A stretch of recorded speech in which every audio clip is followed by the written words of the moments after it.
The tent was found on February 26, 1959, on the slope of a mountain in the Ural range of Siberia. It was partially buried under a thin layer of snow. From the outside, it looked like an ordinary abandoned campsite. But when the rescue team got closer, they saw something that changed the nature of everything that followed. The tent had been cut open from the inside, not unzipped, not opened through the entrance, cut with a knife from the interior. The threads of the fabric were pushed outward, which meant the force came from someone inside the tent trying to get out as quickly as possible. The equipment inside was untouched: shoes, coats, food, cameras, a diary with entries up to the day before. Everything a group of experienced hikers would need to survive a night in Siberia in February was sitting inside that tent. The 9 people who had been sleeping in it were not. Leading away from the tent, pressed into the snow, were footprints, some made by boots, some made by bare feet. The footprints moved in a calm, measured pace, not running, not panicked, just walking away from the tent and down the slope. They continued for approximately 500 meters before the snow covered them. The search for what happened to those 9 people would take 2 months, 65 years, hundreds of investigators, and produce no definitive answer that everyone accepts. Welcome to World Unveiled. This is the Dyatlov Pass incident, the unsolvable mystery of the Mountain of the Dead. On the morning of January 23, 1959, a group of 10 students and graduates from the Ural Polytechnic Institute boarded a train heading for the Ural Mountains. They were experienced hikers and skiers. Their leader was a 23-year-old named Igor Dyatlov, who had organized and completed multiple previous expeditions in difficult terrain. The group had 8 men and 2 women. They kept a detailed diary of every day of their journey and photographed everything. One member, Yuri Yudin, became ill with joint pain a few days into the trek and turned back. He was the last person to see the other 9 alive. Before he left, he took a photograph of the group at the moment of separation. Yudin would carry that photograph in the memory of that moment for the rest of his life. He died of natural causes in 2013 at the age of 76, the only survivor of a group that had set out together on a winter hiking expedition 65 years earlier. The 9 who continued reached the base of the mountain the local Mansi people called Kolet Shasel on February 1st. In the Mansi language, the name Mi means Mountain of the Dead.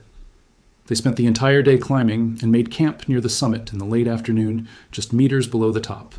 The last diary entry, written that evening, translated as something like this: "It is difficult to imagine such peace in the Muir. Entains, hundreds of kilometers from human settlements, in the face of strong winds." That was the last thing any of them wrote. 16 days after the group's expected return date, with no telegram received and no contact made, a search and rescue team was sent into the mountains. They found the tent on February 26th. They found the first 2 bodies near a cedar tree, in the direction the footprints had been heading, approximately 1.5 kilometers from the tent. The 2 men were wearing only light shirts and underwear. No jackets, no gloves, no boots, no thermal clothing of any kind. The temperature on the night of their deaths had been approximately minus 30 degrees Celsius. The branches of the cedar tree were broken up to 5 meters above the ground, suggesting someone had climbed the tree in the dark, possibly to look for something or get away from something at ground level. A burned-out bonfire was found nearby. 3 more bodies were found between the cedar tree and the tent, positioned as if they had been trying to walk back uphill toward the camp, but collapsed before reaching it. They were slightly better de-rest than the first 2, but still missing shoes and gloves. Cause of death for all 5 was officially recorded as hypothermia. Then the last 4 bodies were found in May, buried under several meters of snow approximately 75 meters from the cedar tree in the opposite direction from the tent. These 4 were better dressed, but 3 of them had injuries that the medical examiner described as impossible to explain by human violence or animal attack. 1 had a fractured skull, 2 had multiple broken ribs, and severe internal pest injuries. The force required to produce these injuries was compared in the official report to the force of a car crash, and yet there was no impact site. No tree, no rock face, no surface against which a body could have been thrown with that kind of force. 2 of the 4 had their eyes missing. 1 woman was missing her tongue. For all of those 1,500 years, the cause of the plague of Justinian remained genuinely mysterious. The disease itself, identified in later centuries as bubonic plague caused by the bacterium Yersinia pestis, explained the pattern of death, but not the strange atmospheric conditions that accompanied it. The darkness, the summer snow, the clouds that blocked the sun for 2 years. The crop failures that seemed to go beyond what any ordinary weather event could produce. Historians and scientists proposed various explanations over the centuries, but none of them was provable with the evidence available. Then in 2013, a small team of researchers arrived in eastern Greenland carrying drilling equipment and a very specific scientific question. Greenland is one of the few places on Earth where the climate record of the distant past is preserved in physical form. Every year, snowfall accumulates on top of the previous year's snowfall, and the layers compress into ice over time. Each layer is approximately 5 centimeters thick.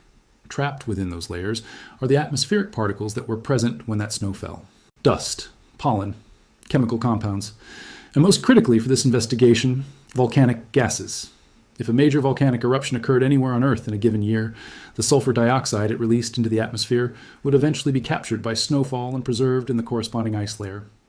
To read the climate data from 1,500 years ago, the researchers needed to drill down approximately 75 meters into the Greenland ice sheet and extract ice cores from that depth. They drilled down 100 meters and brought up samples spanning 2,000 years of atmospheric history. When the ice core from the period between 500 AD and 600 AD was subjected to electrical conductivity testing, the results showed an unmistakable spike. Sulfur, an extraordinary concentration of sulfur in the atmosphere during precisely the period when the plague of Justinian was devastating the Byzantine world. This was the first physical evidence that a major volcanic eruption had occurred somewhere on Earth at exactly the time of the mysterious clouds and darkness over Constantinople. Sulfur dioxide, released by a large volcanic eruption, rises into the upper atmosphere and spreads globally on wind currents. When it combines with water droplets in the atmosphere, it forms sulfuric acid. Clouds of sulfuric acid are dense enough to block sunlight. They are toxic to plants, animals, and humans. They can persist for months or years in the upper atmosphere, spreading far beyond the original eruptee on site, killing crops across entire continents, dropping temperatures by suppressing solar radiation, and causing the kind of extended darkness and summer cold that the people of Constantinople descry, bed in their accounts of the plague years. The volcano had been found, at least in principle. What remained was identifying which specific volcano had produced an eruption large enough to affect the entire Mediterranean world from 5,000 kilometers away. The answer came after years of additional research. Lake Ilopango in El Salvador, 11,700 kilometers from Constantinople across the Atlantic Ocean. Beneath this lake, which today looks calm and ordinary to a casual visitor, a volcanic system erupted in the 6th century AD with a force that geologists have since classified as one of the largest eruptions of the past 5,000 years. The mountain visible at the lake's edge today is made not of ordinary rock, but of compressed volcanic ash, the physical remnant of an explosion so massive that it ejected enough material into the atmosphere to circle the entire globe on stratospheric winds and settle over every major population center on Earth over the following months and years.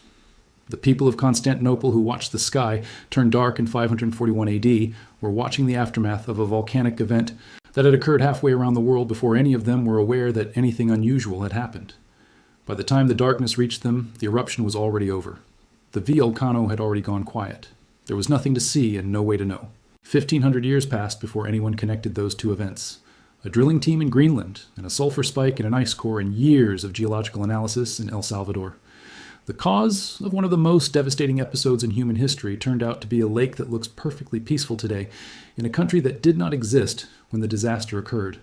The empire that suffered under those dark clouds is long gone. The city of Constantinople is now Istanbul. The civilization that watched 10 million of its people die while ying for sunlight is remembered only in history books. But beneath eastern Greenland, the ice still holds the record of what happened. The sulfur is still there, frozen in its lair, waiting for the next scientist who wants to read what the sky remembered when human beings had no way of knowing what was killing them. His is World Unveiled. Subscribe, because the greatest mysteries are never as unsolvable as they appear. Sometimes the answer is just buried under 75 meters of ice on the other side of the world,